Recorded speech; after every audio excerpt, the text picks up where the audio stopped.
ja üsna paljust nad on ka sellest inspireeritud. Vähemalt sinu mõte on saanud sellest ajast ja ajastust omad kindlad tähised, omad kindlad märgid ja neid märke ja tähiseid tolleaegsest kristlikust jõulisest maailmast oled sa sama jõuliselt püüdnud edasi anda ka nendel dušijoonistustel.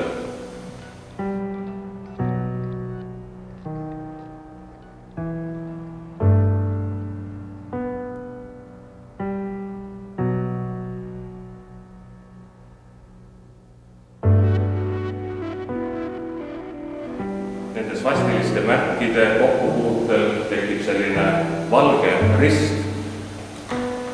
Sa oled nimetanud seda ka ingliristiks, mina täpselt selle ingliristi ajalugu küll ei tea, aga ma usaldasin selles ja tõepoolest, kui neid pilte lähemalt vaadata, siis vahest ei saagi aru, kas sa oled tõmmanud musta tušiga või hoopis valgega, sest see valge hakkab omamoodi elama ja tekib mitu huvitavat tasandit. Nad on küll väga ornamentaalsed teod, kuid mu meeles ornamentika ei olegi siin kõige olulisem ja tähtsam.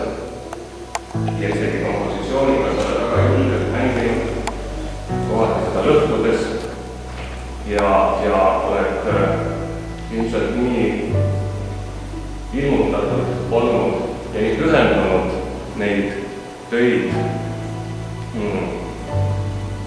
luues, et tõepoolest on tekkinud sellised huvitavad uued metamaailmad ja nendesse võib kukkuda nii mõnegi sellest sinu töösse, neid võib uuesti ja uuesti lugeda, mida ei vaadata, vaid lugeda, sest nad on põnevad. Kui ma mõtlen ainuüksi labürindi sümboli peale, siis see on väga oluline ja tähtis sümbol. Kui ma mõtlen sellele ristisümbolile, mis nii tugevalt on su töödes esindatud, olgu siis selle valge ingeristina või olgu siis niisuguse kontrapeegeldusena, kus me ei saagi aru, mis täpselt seal parasjagu toimub, nii et need väljad ja võimalused oled sa tõepoolest ära kasutanud. Ja ma mõistan ka nii, et sa kutsud meidki, sinu vaatajaid, nendel väljadel ja võimalustel siis liikuma ja kaasa mõtlema. Ja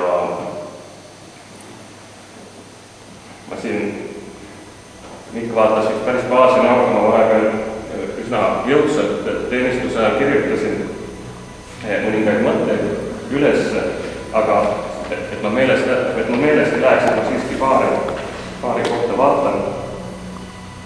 Kui ma ütlesin, et sul on omad tähised olnud, siis sa oled ise maininud, et Ambrosio Donizetti maal 329. aastast on üks mõjutaja ja kuna sa oled ju Tõnis Vindil õpilane, tema koolkonna esindaja, mille käekirjaga ka kindlasti siit võime ära tunda, siis oled maininud ka liivlaste vana öökirja.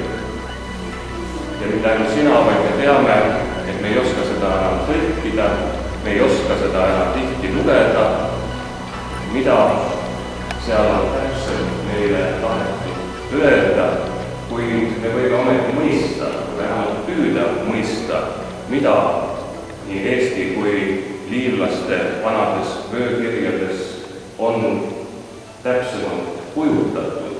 Ja siin tuleb jälle sina appi, kui sa ütled, et väljad ja võimalused, nii et me saame liikuda nendel väljadel ajalises perspektiivis tagasi keskaega, aga ka meie muinasaega ja siin Maarjamaal kristliku sõnumi kuulutamise alglähtede juurde.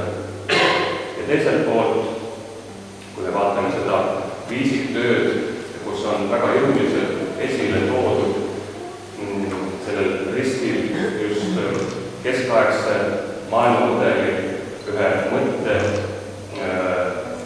kindla sümbioosi ehk katedraali kujutis väga erinevates vaadetes, kuid ometi vertikaalselt üles.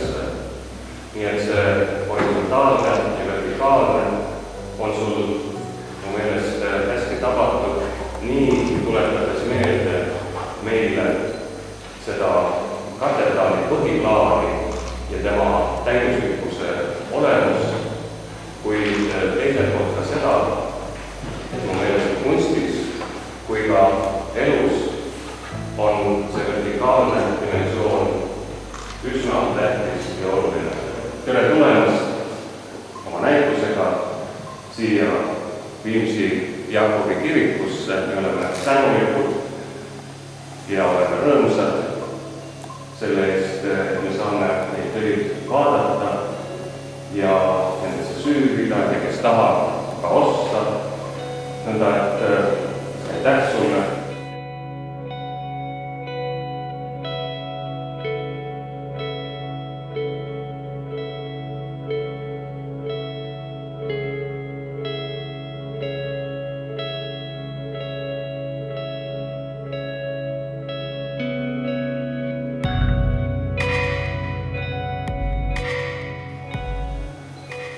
risti motiiv, et see on näiteks pakkunud inimese elus tähtsamaid momente, kui see vertikaal ja horisontaal kokku.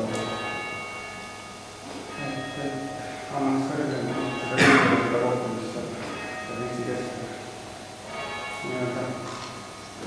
Aga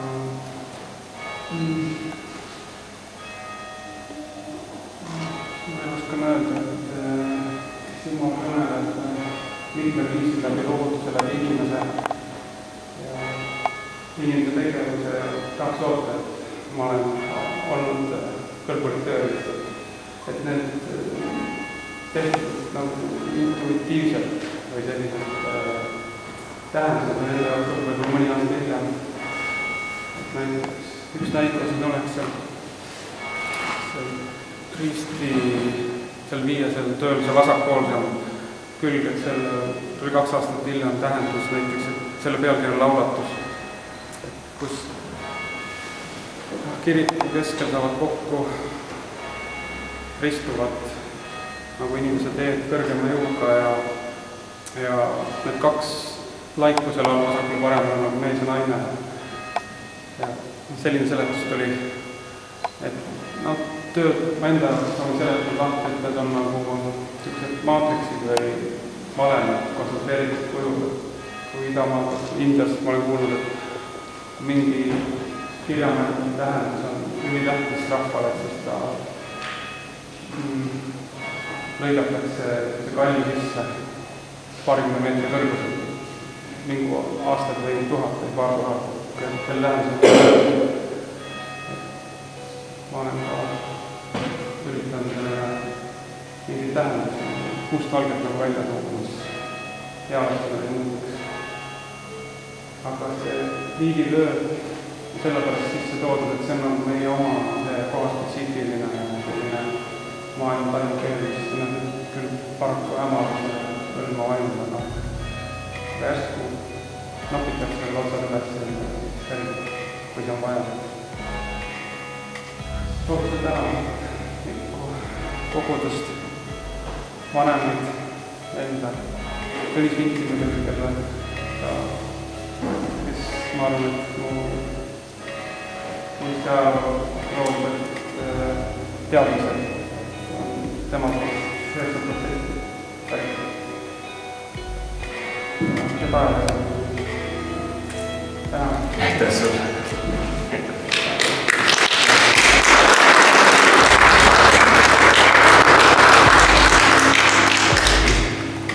Ja ega siis midagi muud kui laskem kõnelda neil teostel endilegi ja tundke neist rõõmu.